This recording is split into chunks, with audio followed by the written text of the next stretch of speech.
Most wanted ಕ್ರಿಮಿನಲ್ಗೆ ಒಂದು most powerful ಸಿಂಬಿಯೋಟ್ ಪೊಜೆಸ್ ಮಾಡುತ್ತೆ. ನಂತರ ಈ ಕ್ರಿಮಿನಲ್ ಇಡೀ ಸಿಟಿಯನ್ನ ನಾಶ ಮಾಡೋಕೆ ಶುರು ಮಾಡ್ತಾನೆ. ಈ ಕ್ರಿಮಿನಲ್ ಮತ್ತೆ ಸಿಂಬಿಯೋಟ್ ನಮ್ ಹೀರೋ ವೆನಮ್ ಮತ್ತೆ ಎಡ್ಡಿ ತಡಿತಾರ ಅನ್ನೋದೇ ಈ ಮೂವಿ ಕತೆ. ಈ ವೆನಮ್ ಅಂದ್ರೆ ಸಿಂಬಿಯೋಟ್ಸ್ ಭೂಮಿಗೆ ಹೇಗ್ ಬಂತು ಅಂತ ತಿಳ್ಕೊಳ್ಳೋಕೆ ಈ ಮೂವಿಯ ಮೊದಲನೇ ಭಾಗ ತಪ್ಪದೆ ನೋಡಿ.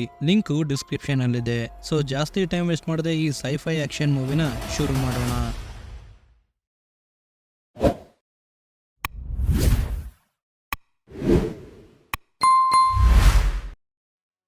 ಮೂವಿ ಆರಂಭದಲ್ಲಿ 1996 ಟೈಮ್ಲೈನ್ ಒಂದಿಗೆ ಒಂದು ಮೆಂಟಲ್ ಅಸೈಲಮ್ ಅನ್ನ ತೋರಿಸ್ತಾರೆ. ಇಲ್ಲಿ ಕ್ಲೀಟಸ್ ಕ್ಯಾಸಿಡಿ ಮತ್ತೆ ಫ್ರಾನ್ಸಿಸ್ ಬ್ಯಾರಿಸನ್ ಅನ್ನೋ ಇಬ್ರು ಲವರ್ಸ್ ಮಾತಾಡ್ತಾ ಇರ್ತಾರೆ. ಆಗ ಫ್ರಾನ್ಸಿಸ್ ನನ್ನನ್ನ ಇಲ್ಲಿಂದ ಬೇರೆ ಕಡೆ ಶಿಫ್ಟ್ ಮಾಡ್ತಾ ಇದ್ದಾರೆ, ಆದಷ್ಟು ಬೇಗ ನಮ್ಮಿಬ್ಬರನ್ನ ದೂರ ಮಾಡ್ತಾರೆ ಅಂತ ಹೇಳ್ತಾಳೆ. ಬೇಸಿಕಲಿ ಫ್ರಾನ್ಸಿಸ್ ಒಬ್ಳು ಮ್ಯೂಟೆಂಟ್ ಆಗಿರ್ತಾಳೆ.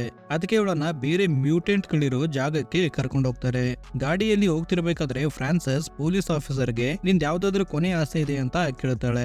ನಂತರ ತನ್ನ ಸೋನಿ ಕೋಕಲಿಂದ ಚೀರ್ತಾ ಇರಬೇಕಾದ್ರೆ ಪೊಲೀಸ್ ಆಫೀಸರ್ ಅವಳ ಒಂದು ಕಣ್ಣಿಗೆ ಶೂಟ್ ಮಾಡ್ತಾನೆ. ಇದರಿಂದ ಫ್ರಾನ್ಸಿಸ್ ಆ ಕಾರಿಂದ ಕೆಳಗ್ ಬೀಳ್ತಾಳೆ. ನಂತರ ಅವಳ ಕಣ್ಣಿಗೆ ಬ್ಯಾಂಡೇಜ್ ಎಲ್ಲ ಹಾಕಿ ಬೇರೆ ಒಂದು ಲೊಕೇಶನ್ಗೆ ಶಿಫ್ಟ್ ಮಾಡ್ತಾರೆ. ನಂತರ ಕತೆ ಪ್ರೆಸೆಂಟ್ ಟೈಮ್ಗೆ ಬರುತ್ತೆ. ಆಗ ಒಬ್ಳು ಡಾಕ್ಟರ್ ಫ್ರಾನ್ಸಿಸ್ ಹತ್ರ ಬಂದು ಒಂದು ನ್ಯೂಸ್ ಪೇಪರ್ ಕೊಟ್ಟು ನಿನ್ನ ಪ್ರೇಮಿಗೆ ಗಲ್ಲು ಶಿಕ್ಷೆ ಆಗಿದೆ ಅಂತ ಹೇಳ್ತಾಳೆ. ಬಿಕಾಸ್ ಕ್ಲೀಟಸ್ ಕ್ಯಾಸಿಡಿ ಒಬ್ಬ ಮೋಸ್ಟ್ ವಾಂಟೆಡ್ ಕ್ರಿಮಿನಲ್ ಆಗಿರ್ತಾನೆ.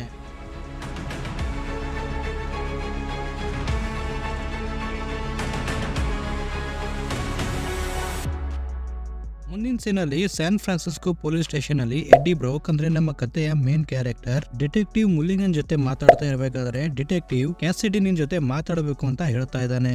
ಮೇ ಬಿ ಮಿಸ್ಸಿಂಗ್ ಇರೋ ಡೆಡ್ ಬಾಡಿಗಳ ಬಗ್ಗೆ ನಿಂಗೆ ಏನಾದ್ರೂ ಹೇಳ್ಬಹುದು ಅಂತ ಹೇಳ್ತಾನೆ. ಇದೆಲ್ಲ ಕೇಳಿ ಎಡ್ಡಿಗೆ ಯಾಕೆ ಅಂತ ಗೊತ್ತಾಗಲ್ಲ. ಯಾಕಂದ್ರೆ ಎಡ್ಡಿ ಈಗ ನ್ಯೂಸ್ ರಿಪೋರ್ಟರ್ ಕೂಡ ಇಲ್ಲ. ಯಾವುದೋ ಒಂದು ಕಾರಣಕ್ಕೆ ಇವನ ಕೆಲಸ ಮೊದಲನೇ ಪಾರ್ಟ್ ಅಲ್ಲಿ ಹೋಗಿರುತ್ತೆ. ಆಗ ಎಡ್ಡಿ ಮತ್ತೆ ವೆನಮ್ ಡಿಸ್ಕಸ್ ಮಾಡಿದ್ಮೇಲೆ ನಾನು ಕ್ಯಾಸಿಡಿನ ಮೀಟ್ ಮಾಡ್ತೀನಿ ಅಂತ ಹೇಳ್ತಾನೆ. ನಂತರ ಎಡ್ಡಿ ಕ್ಯಾಸಿಡಿನ ಮೀಟ್ ಮಾಡೋಕೆ ಅಂತ ಪ್ರಿಸನ್ಗೆ ಹೋದಾಗ ಕ್ಯಾಸಿಡಿ ಕೆಲವು ಸೀಕ್ರೆಟ್ ಗಳು ಎಡ್ಡಿಗೆ ಹೇಳ್ತಾನೆ. ಆದ್ರೆ ಎಡ್ಡಿಗೆ ಏನು ಅರ್ಥ ಆಗದೆ ಅಲ್ಲಿಂದ ಬರ್ತಿರ್ಬೇಕಾದ್ರೆ ಗೋಡೆ ಮೇಲೆ ಬರ್ತಿದ್ದ ಕೆಲವು ಚಿತ್ರಗಳನ್ನ ನೋಡಿ ಹೊರಗೆ ಬರ್ತಾನೆ. ಆಗ ಡಿಟೆಕ್ಟಿವ್ ಬಂದು ಕ್ಯಾಸಿಡಿ ನಿಂಗೆ ಏನ್ ಹೇಳ್ದ ಅಂತ ಕೇಳಿದಾಗ ಎಡ್ಡಿ ಅವನು ನಂಗೆ ಏನು ಹೇಳಿಲ್ಲ, ಒಂದು ವೇಳೆ ಏನಾದ್ರೂ ಗೊತ್ತಾದ್ರೆ ಖಂಡಿತ ನಿಮ್ಗೆ ಇನ್ಫಾರ್ಮ್ ಮಾಡ್ತೀನಿ ಅಂತ ಹೇಳಿ ಅಲ್ಲಿಂದ ಹೋಗ್ತಾನೆ. ನಂತರ ಎಡ್ಡಿ ಮನೆಗೆ ಬಂದಾಗ ವೆನಮ್ ಕ್ಯಾಸಿಡಿ ಹೇಳಿದಂತ ಮಾತು ಮತ್ತೆ ಗೋಡೆ ಮೇಲೆ ಇದ್ದಂತ ಚಿತ್ರವನ್ನ ಯೂಸ್ ಮಾಡ್ಕೊಂಡು ಎಡ್ಡಿಗೆ ಒಂದು ಕೇಸ್ ಸಾಲ್ವ್ ಮಾಡೋಕೆ ಹೆಲ್ಪ್ ಮಾಡ್ತಾನೆ. ಇದರಿಂದ ಎಡ್ಡಿ ಮತ್ತೆ ನಂಬರ್ 1 ನ್ಯೂಸ್ ರಿಪೋರ್ಟರ್ ಆಗ್ತಾನೆ. ಪೊಲೀಸರು ಮಾಡದೇ ಇರೋ ಕೆಲಸನ ಎಡ್ಡಿ ಮಾಡಿದಕ್ಕೆ ನ್ಯೂಸ್ ಪೇಪರ್ ಅಲ್ಲಿ ಇವನ ಫೋಟೋ ಕೂಡ ಬರುತ್ತೆ. ಅದನ್ನ ನೋಡಿ ಡಿಟೆಕ್ಟಿವ್ ಕೋಪದಲ್ಲಿ ಆ ಪೇಪರ್ ಅನ್ನ ಡಸ್ಟ್ ಬಿನ್ ಗೆ ಹಾಕ್ತಾನೆ. ಕ್ಯಾಸಿಡಿ ಮಾಡಿದಂತ ಕ್ರೈಮ್ ಗೊತ್ತಾಗಿ ಅವನನ್ನ ಆದಷ್ಟು ಬೇಗ ಗಲ್ಲಿಗೆ ಹಾಕ್ಬೇಕು ಅಂತ ಆರ್ಡರ್ ಪಾಸ್ ಆಗುತ್ತೆ. ಒಂದು ಮೋಸ್ಟ್ ಇಂಪಾರ್ಟೆಂಟ್ ಕೇಸ್ ಸಾಲ್ವ್ ಮಾಡಿದ್ದಕ್ಕೆ ವೆನಮ್ ನನ್ಗೆ ಏನಾದ್ರೂ ತಿನ್ನೋಕ್ ಬೇಕು ಅಂತ ಹೇಳಿದಾಗ ಎಡ್ಡಿ ನಿನ್ಗೋಸ್ಕರ ಅಂತ ಕೋಳಿಗಳಿದಾವೆ, ಅವುಗಳನ್ನ ತಿನ್ನು ಅಂತ ಹೇಳ್ತಾನೆ. ಅದಕ್ಕೆ ವೆನಮ್ ಈ ಕೋಳಿಗಳ ಜೊತೆ ನನ್ನ ಫ್ರೆಂಡ್ಶಿಪ್ ಆಗಿದೆ, ನಾನು ಇವುಗಳನ್ನ ತಿನ್ನಲ್ಲ, ನೀನ್ ಕೆಟ್ಟ ವ್ಯಕ್ತಿಗಳನ್ನ ತಿನ್ಬೋದು ಅಂತ ಮುಂಚೆನೆ ಹೇಳಿದೀಯಾ, ಅದಕ್ಕೆ ಇವಾಗ ನಂಗೆ ಮನುಷ್ಯರು ಬೇಕು ಅಂತ ಹೇಳ್ತಾನೆ. ಆಗ ಎಡ್ಡಿ ಮನುಷ್ಯರನ್ನ ತಿನ್ನಬಾರ್ದು ಅಂತ ಹೇಳಿ ಮಿಸಸ್ ಚೈನ್ ಅವರ ಸ್ಟೋರ್ಗೆ ಬರ್ತಾರೆ. ಆಗ ಮಿಸಸ್ ಚೈನ್ ಚಾಕ್ಲೇಟ್ ಇನ್ನು ಬಂದಿಲ್ಲ ಅಂತ ಹೇಳಿದಾಗ ವೆನಮ್ ಇವಳದು ಜಾಸ್ತಿ ಆಯ್ತು, ನಾನು ಇವಳನ್ನೇ ತಿಂತೀನಿ ಅಂತ ಹೇಳ್ತಾನೆ. ಯಾಕಂದ್ರೆ ವೆನಮ್ಗೆ ಮನುಷ್ಯರನ್ನ ಬಿಟ್ರೆ ಚಾಕ್ಲೇಟ್ ಅಂದ್ರೆ ತುಂಬಾ ಇಷ್ಟ ಇರುತ್ತೆ.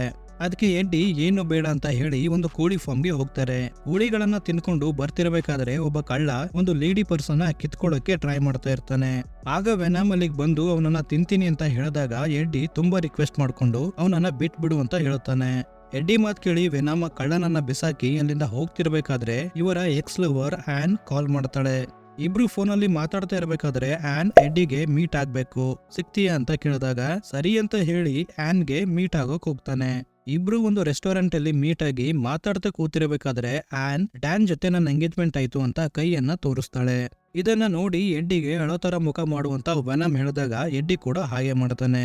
ಆಗ ಆನ್ ವೆನಮ್ ನಿನ್ ಜೊತೆನೆ ಇದಾನ ಅಂತ ಕೇಳಿ ಎಡ್ಡಿನ ಚೆನ್ನಾಗಿ ನೋಡ್ಕೋ ವೆನಮ್ ಅಂತ ಹೇಳ್ತಾಳೆ. ಆಗ ಎಡ್ಡಿ ಆನ್ಗೆ ನೀನ್ ಚೆನ್ನಾಗಿರು ಅಂತ ಹೇಳಿ ಅಲ್ಲಿಂದ ಹೋಗ್ತಾನೆ. ಬೈಕಲ್ಲಿ ಅಡ್ಡದಿಡ್ಡಿ ಸ್ಪೀಡ್ ಅಲ್ಲಿ ಹೋಗ್ತಿರ್ಬೇಕಾದ್ರೆ ವೆನಮ್ ಎಡ್ಡಿನ ಒಂದು ಆಕ್ಸಿಡೆಂಟ್ ಆಗೋದ್ರಿಂದ ಕಾಪಾಡ್ತಾನೆ. ಜೊತೆಗೆ ಡೋಂಟ್ ವರಿ ಎಡ್ಡಿ, ಆನ್ಗೆ ನಾವು ಹೇಗಾದ್ರೂ ಮಾಡಿ ಕನ್ವಿನ್ಸ್ ಮಾಡೋಣ ಅಂತ ಹೇಳ್ತಾನೆ. ಮರುದಿನ ವೆನಮ್ ಎಡ್ಡಿಗೆ ಅಂತ ಊಟ ಪ್ರಿಪೇರ್ ಮಾಡ್ತಿರ್ಬೇಕಾದ್ರೆ ಮನೆಯೆಲ್ಲ ತುಂಬಾನೇ ಮೆಸಪ್ ಮಾಡ್ತಾನೆ. ಆಗ ವೆನಮ್ ಎಡ್ಡಿಗೆ ಅಂತ ಬಂದಿರೋ ಒಂದು ಲೆಟರ್ ತಂದು ಕೊಟ್ಟಾಗ ಈ ಲೆಟರ್ ಕ್ಲೀಟಸ್ ಕ್ಯಾಸಿಡಿ ಕಳಿಸಿದ್ದು ಅಂತ ಗೊತ್ತಾಗಿ ಅದನ್ನ ಓದೋಕ್ ಶುರು ಮಾಡ್ತಾನೆ. ಈ ಲೆಟರ್ ಅಲ್ಲಿ ಕ್ಲೀಟಸ್ ಹೇಗೆ ಅವನ ಅಜ್ಜಿನ ಸ್ಟೇರ್ಸ್ ಇಂದ ತಳ್ಳಿ ಸಾಯಿಸ್ದ, ಮತ್ತೆ ಇವನ ತಾಯಿ ಸ್ನಾನ ಮಾಡ್ತಿರೋ ಬಾತ್ ಟಬ್ ಅಲ್ಲಿ ನಲ್ಲಿ ಎಲೆಕ್ಟ್ರಿಕ್ ಹೇರ್ ಡ್ರೈಯರ್ ಹಾಕ್ದ ಅಂತ ಬರೆದಿರ್ತಾನೆ. ಈ ವಿಷಯ ಇವನ ತಂದೆಗೆ ಗೊತ್ತಾಗಿ ಇವನನ್ನ ಹಾಸ್ಟೆಲ್ಗೆ ಕಳಿಸಿದಾಗ ಅಲ್ಲಿದ್ದ ಹುಡುಗರು ಹೊಡಿತಾ ಇದ್ರು. ಆಗ ಫ್ರಾನ್ಸಿಸ್ ಅನ್ನೋ ಹುಡುಗಿ ಬಂದು ತನ್ನ ಸೋನಿ ಕೋಕನಿಂದ ಇವನನ್ನ ಕಾಪಾಡ್ತಾಳೆ. ಆಗ ಇವರಿಬ್ಬರ ಮಧ್ಯೆ ಪ್ರೇಮ ಹುಟ್ಟಿ ಲೈಫ್ ಅಲ್ಲಿ ಕೆಲವು ಹೋಪ್ಗಳು ಕಾಣಿಸ್ತವೆ.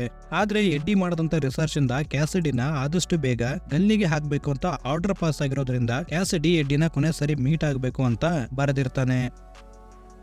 ಆಗ ವೆನಮ್ ಮತ್ತೆ ಎಡ್ಡಿ ಕ್ಯಾಸಿಡಿನ ಮೀಟ್ ಮಾಡೋಕೆ ಅಂತ ಮತ್ತೆ ಪ್ರಿಸನ್ಗೆ ಹೋಗ್ತಾರೆ. ಆಗ ಒಬ್ಬ ಪೊಲೀಸ್ ಆಫೀಸರ್ ಎಡ್ಡಿನ ಕರ್ಕೊಂಡು ಕ್ಯಾಸಿಡಿ ಹತ್ರ ಬಂದು ಅವನಿಂದ 2 ಅಡಿ ದೂರ ನಿಂತು ಮಾತಾಡಬೇಕು, ಯಾವುದೇ ಕಾರಣಕ್ಕೂ ಆ ಕಂಬಿಗಳನ್ನ ಮುಟ್ಟಬಾರದು ಅಂತ ಹೇಳಿ ಅಲ್ಲಿಂದ ಹೋಗ್ತಾನೆ. ನಂತರ ಕ್ಯಾಸಿಡಿ ಮತ್ತೆ ಎಡ್ಡಿ ಮಾತಾಡ್ತಾ ಇರಬೇಕಾದ್ರೆ ಎಡ್ಡಿ ಒಂದು ರೆಕಾರ್ಡಿಂಗ್ ಡಿವೈಸ್ ಇಟ್ಟು ಕ್ಯಾಸಿಡಿ ಮಾತುಗಳನ್ನ ರೆಕಾರ್ಡ್ ಮಾಡ್ತಾನೆ. ಆಗ ಕ್ಯಾಸಿಡಿ ಎಡ್ಡಿಗೆ ನೀನೊಬ್ಬ ಲೂಸರ್, ನಿನ್ ಜೊತೆ ಯಾರು ಇರೋಕೆ ಇಷ್ಟಪಡಲ್ಲ, ಅದಕ್ಕೆ ನಿನ್ನ ಲವರ್ ನಿನ್ನ ಬಿಟ್ಟು ಬೇರೊಬ್ಬರ ಜೊತೆ ಎಂಗೇಜ್ಮೆಂಟ್ ಮಾಡ್ಕೊಂಡಿದ್ದು, ಅದಕ್ಕೆ ನೀನು ಬದುಕಿದ್ದು ವೇಸ್ಟ್ ಅಂತ ಹೇಳ್ತಿರ್ಬೇಕಾದ್ರೆ ವೆನಮ್ ಕ್ಯಾಸಿಡಿ ಮೇಲೆ ಅಟ್ಯಾಕ್ ಮಾಡ್ತಾನೆ. ಅದೇ ಸಮಯಕ್ಕೆ ಕ್ಯಾಸಿಡಿ ಎಡ್ಡಿ ಕೈನ ಕಚ್ಚಿದಾಗ ಎಡ್ಡಿ ಮತ್ತೆ ವೆನಮ್ ನ ರಕ್ತ ಕ್ಯಾಸಿಡಿಗೆ ಸಿಕ್ಬಿಡುತ್ತೆ. ಅಂದ್ರೆ ಕ್ಯಾಸಿಡಿಗೆ ಎಡ್ಡಿ ಯಾವುದೋ ಒಂದು ಸೀಕ್ರೆಟ್ ಅನ್ನ ಹೈಡ್ ಮಾಡ್ತಿದ್ದಾನೆ ಅಂತ ಮುಂಚೆಯಿಂದನೂ ಗೊತ್ತಿರುತ್ತೆ. ಇದಾದ್ಮೇಲೆ ಎಡ್ಡಿ ಮತ್ತೆ ವೆನಮ್ ಮನೆಗ್ ಬಂದು ವೆನಮ್ ಕ್ಯಾಸಿಡಿ ಜೊತೆ ಹಾಗೆ ಮಾಡಿದಕ್ಕೆ ಬೈತಾ ಇರ್ತಾನೆ. ಈ ಮಧ್ಯ ಇಬ್ರು ಮಾತಲ್ಲೇ ಜಗಳ ಆಡ್ತಿರ್ಬೇಕಾದ್ರೆ ವೆನಮ್ ಮನೆಯಲ್ಲಿರುವಂತ ಸಾಮಾನುಗಳನ್ನ ಹೊರಗಡೆ ಬಿಸಾಕ್ತಾ ಇರ್ತಾನೆ. ಅದಕ್ಕೆ ಎಡ್ಡಿ ತನ್ನ ಹೆಲ್ಮೆಟ್ ಇಂದ ವೆನಮ್ ನ ಮುಖಕ್ಕೆ ಹೊಡಿತಾನೆ. ವೆನಮ್ ಇದರಿಂದ ಸೆಟ್ ಆಗಿ ಎಡ್ಡಿನ ಮೇಲೆ ಎತ್ತದಾಗ ಎಡ್ಡಿ ಅಲ್ಲಿದ್ದಂತ ಅಲಾರಂ ಅನ್ನು ಆನ್ ಮಾಡ್ತಾನೆ.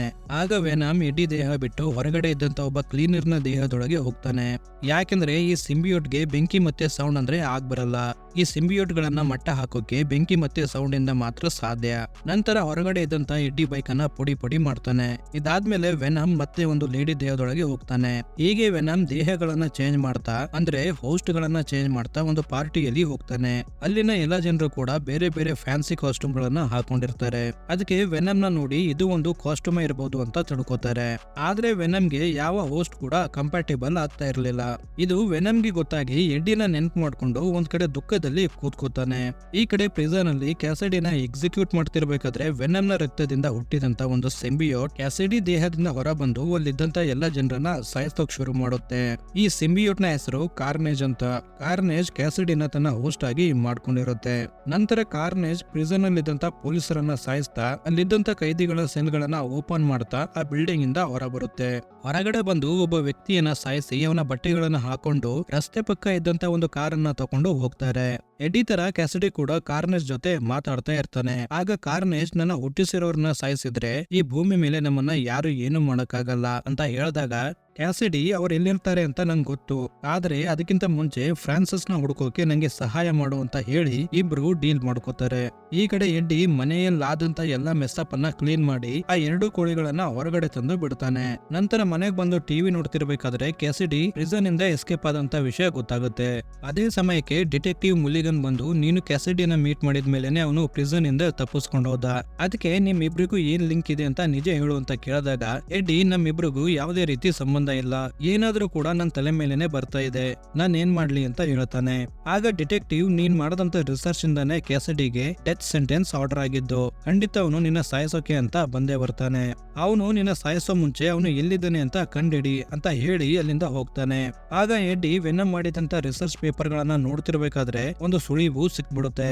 ಅದಕ್ಕೆ ಎಡ್ಡಿ ಸೈಂಟ್ ಪೀಟರ್ಸ್ ಚರ್ಚ್ ಹತ್ರ ಬಂದು ನೋಡ್ತಿರ್ಬೇಕಾದ್ರೆ ಒಂದು ಮರದ ಮೇಲೆ ಸಿಕೆ ಲವ್ಸ್ FB ಅಂತ ಕೆತ್ತಿರುತ್ತೆ.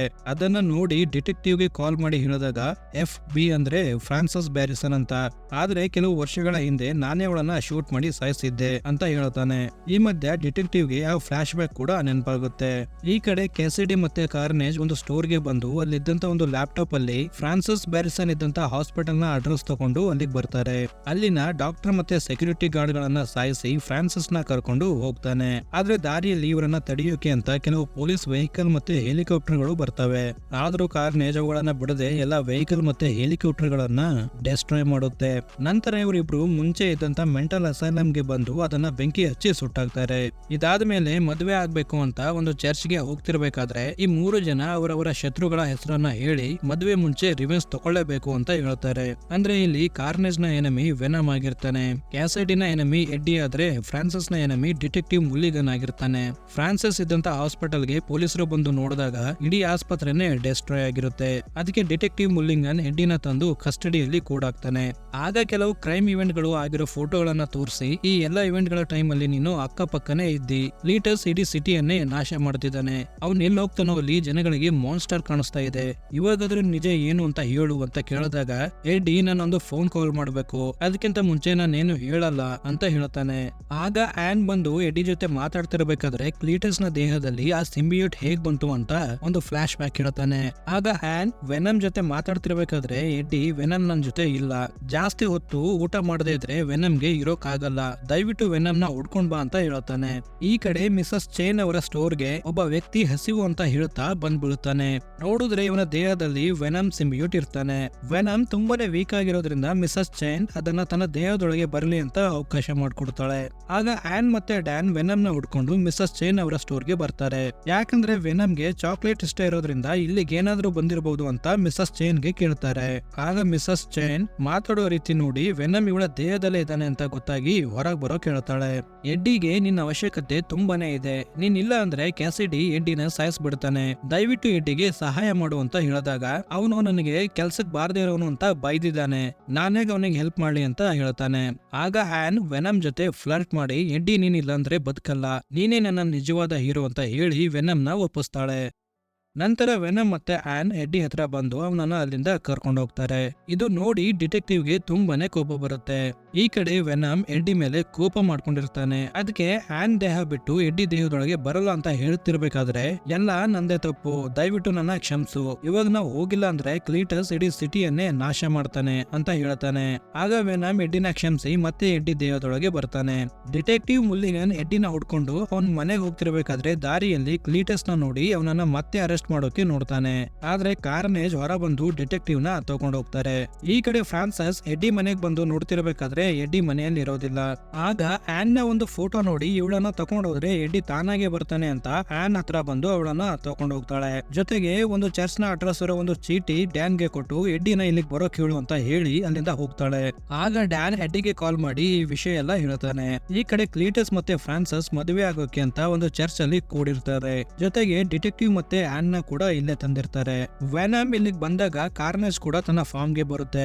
ಆದ್ರೆ ವೆನಮ್ ಕಾರ್ನೇಜ್ ನ ನೋಡಿ ಮತ್ತೆ ವಾಪಸ್ ಹೋಗುತ್ತೆ. ಯಾಕಂದ್ರೆ ಕಾರ್ನೇಜ್ ನೋಡೋಕೆ ತುಂಬಾನೇ ಪವರ್ಫುಲ್ ಆಗಿರುತ್ತೆ ಬಿಕಾಸ್ ಆಫ್ ಸ್ಪೈಕ್ಸ್. ಆಗ ಎಡ್ಡಿ ಆ ಫಾದರ್ ನ ಬಿಟ್ಟು ಅವರಿಬ್ಬರನ್ನ ನೀನು ತಿನ್ಬಹುದು, ನಾನ್ ನಿನ್ನ ತಡಿಯಲ್ಲ ಅಂತ ಹೇಳಿದಾಗ ವೆನಮ್ ಮತ್ತೆ ಫಾರ್ಮ್ ಗೆ ಬರ್ತಾನೆ.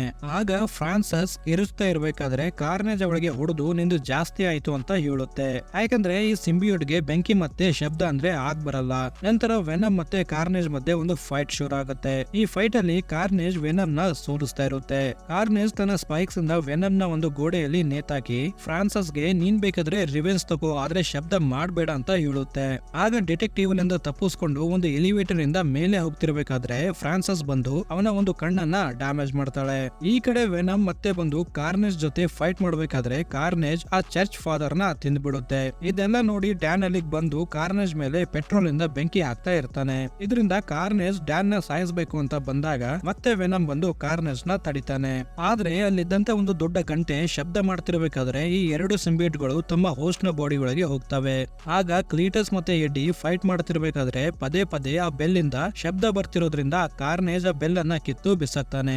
ಈ ಕಡೆ ಫ್ರಾನ್ಸಿಸ್ ಆ ಡಿಟೆಕ್ಟಿವ್ ನ ಸಾಯಿಸಬೇಕು ಅಂತ ಅವನನ್ನ ಮೇಲಿಂದ ಬಿಸಾಕ್ತಾಳೆ. ಕ್ಯಾಸಿಡಿ ಮತ್ತೆ ಎಡ್ಡಿ ಮಧ್ಯೆ ಫೈಟ್ ಆಗಿ ಎಡ್ಡಿಗೆ ಗಾಯಗಳಾದಾಗ ಕ್ಯಾಸಿಡಿ ಆನ್ ಸಾಯೋದು ನೀನ್ ಕಣ್ಣಾರೆ ನೋಡು ಅಂತ ಹೇಳಿ ಅವಳನ್ನ ಮೇಲೆ ತಗೊಂಡು ಹೋಗ್ತಾನೆ.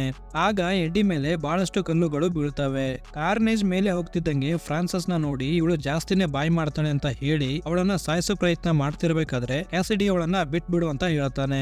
ಎಡ್ಡಿ ಮತ್ತೆ ವೆನಮ್ ಕೆಳಗಿಂದ ಇದೆಲ್ಲ ನೋಡ್ತಿರ್ಬೇಕಾದ್ರೆ ಕಾರ್ನೇಜ್ ಮತ್ತೆ ಕ್ಲೀಟಸ್ ಮಧ್ಯೆ ಯಾವುದೇ ರೀತಿ ಹೊಂದಾಣಿಕೆ ಇಲ್ಲ ಅಂತ ಗೊತ್ತಾಗುತ್ತೆ. ಯಾಕಂದ್ರೆ ಇಲ್ಲಿ ಕಾರ್ನೇಜ್ ಕ್ಲೀಟಸ್ ನ ಕಂಟ್ರೋಲ್ ಮಾಡ್ತಿರುತ್ತೆ. ಆಗ ವೆನಮ್ ಮತ್ತೆ ಎಡ್ಡಿ ನಾವಿಬ್ರು ಅವ್ರ ತರ ಅಲ್ಲ, we are made for each other ಅಂತ ಹೇಳಿ ಆ ಕಲ್ಲುಗಳಿಂದ ಎದ್ದು ಆನ್ ನ ಕಾಪಾಡೋಕೆ ನೋಡಕ್ಕೆ ಅಂತ ಹೋಗ್ತಾರೆ. ಇಲ್ಲಿ ಕಾರ್ನೇಜ್ ಹತ್ರ ಆನ್ ಇದ್ರೆ ವೆನಮ್ ಒಂದು ರಾಡ್ ಇಟ್ಕೊಂಡು ಮೇಲೆ ಹೋಗ್ತಾನೆ. ಕಾರ್ನೇಜ್ ಇನ್ನೇನು ಆನ್ ನ ತಿನ್ಬೇಕು ಅಂದಾಗ ವೆನಮ್ ಆ ರಾಡ್ ಇಂದ ಕಾರ್ನೇಜ್ ತಲೆಗೆ ಹೊಡೆದು ಆನ್ ನ ಕಾಪಾಡ್ತಾರೆ. ಆದ್ರೆ ಕಾರ್ನೇಜ್ ಹತ್ರ ಸ್ಪೈಕ್ಸ್ ಇರೋದ್ರಿಂದ ವೆನಮ್ ಗೆ ತುಂಬಾನೇ ಗಾಯ ಮಾಡುತ್ತೆ. ಆದ್ರೂ ಬಿಡದೆ ಆನ್ ನ ನಿಧಾನವಾಗಿ ಕೆಳಗಡೆ ಬಿಡ್ತಾನೆ. ವೆನಮ್ ಗೆ ತುಂಬಾನೇ ಗಾಯಗಳಾಗಿರೋದ್ರಿಂದ ಇದಕ್ಕೆ ಸ್ವಲ್ಪ ಟೈಮ್ ಬೇಕಾಗಿರುತ್ತೆ. ಆಗ ವೆನಮ್ ಫ್ರಾನ್ಸಿಸ್ ನ ನೋಡಿ ಸೌಂಡ್ ಮಾಡುವಂತ ಹೇಳಿ ಅವಳನ್ನ ಕೆಳಗಡೆ ತಳ್ತಾನೆ. ಫ್ರಾನ್ಸಿಸ್ ಕೆಳಗ್ ಬೀಳುತ್ತಾ ಕಿರುಸ್ತಾ ಇರಬೇಕಾದ್ರೆ ಇವಳ ಸೋನಿ ಕೋಕಲಿಂದ ಇಡೀ ಬಿಲ್ಡಿಂಗ್ ಗೆ ಕೆಳಗ್ ಬೀಳುತ್ತಾ ಇರುತ್ತೆ. ಆಗ ಈ ಎರಡು ಸಿಂಬಿಯಟ್ ಗಳು ಹೋಸ್ಟ್ ಗಳ ಬಾಡಿ ಬಿಟ್ಟು ಕೆಳಗ್ ಬೀಳುತ್ತಿರಬೇಕಾದ್ರೆ ವೆನಮ್ ಡ್ಯಾನ್ ಮತ್ತು ಆನ್ ನ ಬಾಡಿಯಿಂದ ಮತ್ತೆ ಎಡ್ಡಿ ಬಾಡಿ ಒಳಗೆ ಹೋಗುತ್ತೆ. ಈ ಕಡೆ ಫ್ರಾನ್ಸಿಸ್ ಕೆಳಗ್ ಬಿದ್ದಾಗ ಒಂದು ದೊಡ್ಡ ಗಂಟೆ ಇವಳು ಮೇಲ್ ಬಿದ್ದು ಸತ್ತೋಗ್ತಾಳೆ. ಕಾರ್ನೇಜ್ ಮತ್ತೆ ತನ್ನ ಹೋಸ್ಟ್ ಕ್ಲೀಟಸ್ ನ ಬಾಡಿ ಒಳಗೆ ಹೋಗ್ಬೇಕು ಅಂತ ಬರ್ತಿರ್ಬೇಕಾದ್ರೆ ವೆನಮ್ ಬಂದು ಆ ಸಿಂಬಿಯೋಟ್ ನ ತಿಂದ್ಬಿಡುತ್ತೆ. ನಂತರ ವೆನಮ್ ಕ್ಲೀಟಸ್ ನ ತಿನ್ಬೇಕು ಅಂತ ಎತ್ತಿದಾಗ ಕ್ಲೀಟಸ್ ಎಡ್ಡಿಗೆ ನಾನ್ ನಿನ್ ಜೊತೆ ಫ್ರೆಂಡ್ಶಿಪ್ ಮಾಡಬೇಕು ಅಂತ ಹೇಳುತ್ತಾನೆ. ಆದ್ರೆ ವೆನಮ್ ನಿಂದು ಜಾಸ್ತಿ ಆಯ್ತು ಅಂತ ಹೇಳಿ ಕ್ಲೀಟಸ್ ನ ತಲೆಯನ್ನ ತಿಂತಾನೆ. ಅದೇ ಸಮಯಕ್ಕೆ ಪೊಲೀಸರು ಅಲ್ಲಿಗೆ ಬಂದಿರೋದ್ರಿಂದ ಎಡ್ಡಿ ಆನ್ ಮತ್ತೆ ಡ್ಯಾನ್ ಅಲ್ಲಿಂದ ಸೇಫ್ ಆಗಿ ಹೋಗೋಕೆ ಹೇಳ್ತಾನೆ. ಆಗ ಆನ್ ಕೂಡ ವೆನಮ್ಗೆ ಎಡ್ಡಿನ ಸೇಫ್ ಆಗಿ ನೋಡ್ಕೊಂತ ಹೇಳಿ ಅಲ್ಲಿಂದ ಹೋಗ್ತಾರೆ. ಈ ಕಡೆ ಡಿಟೆಕ್ಟಿವ್ ಮುಲ್ಲಿಗನ್ ಇನ್ನು ಜೀವಂತವಾಗಿ ಇರ್ತಾನೆ. ಇದೆಲ್ಲ ಆದ್ಮೇಲೆ ವೆನಮ್ ಮತ್ತೆ ಎಡ್ಡಿ ಒಂದು ಬೀಚ್ ಹತ್ರ ಬಂದು ಆರಾಮಾಗಿ ಮಾತಾಡ್ತಾ ಕೂತಿರ್ತಾರೆ. ಪೋಸ್ಟ್ ಕ್ರೆಡಿಟ್ ಸೀನ್ ಅಲ್ಲಿ ವೆನಮ್ ಮತ್ತೆ ಎಡ್ಡಿ ಒಂದು ರಿಸಾರ್ಟ್ ಅಲ್ಲಿ ಮಲಗಿದ್ದಾಗ ಟಿವಿಯಲ್ಲಿ ಸ್ಪೈಡರ್ ಮನ್ ನ ನೋಡಿ ವೆನಮ್ ಸ್ಕ್ರೀನ್ ಅನ್ನ ನೆಕ್ತಾನೆ. ರೀಸೆಂಟ್ ಆಗಿ ವೆನಮ್ ದ ಲಾಸ್ಟ್ ಡಾನ್ಸ್ ಮೂವಿಯ ಟೀಸರ್ ಕೂಡ ಲಾಂಚ್ ಆಗಿದೆ. ಮೂವಿ ರಿಲೀಸ್ ಆದ ತಕ್ಷಣ ನಿಮ್ಗೆ ಅಂತ ಸ್ಪೆಷಲ್ ಎಕ್ಸ್ಪ್ಲನೇಷನ್ ವಿಡಿಯೋ ತಕೊಂಡ್ ಬರ್ತೀನಿ. ಅದಕ್ಕೆ ನಮ್ ಚಾನಲ್ಗೆ ಮಿಸ್ ಮಾಡದೆ ಸಬ್ಸ್ಕ್ರೈಬ್ ಮಾಡ್ಕೊಳ್ಳಿ. ಸೊ ಇನ್ನೊಂದು ಇಂಟ್ರೆಸ್ಟಿಂಗ್ ಆಗಿರೋ ಮೂವಿ ಜೊತೆ ಮತ್ತೆ ಸಿಗ್ತೀನಿ. Until then keep watching Kannada Rockers.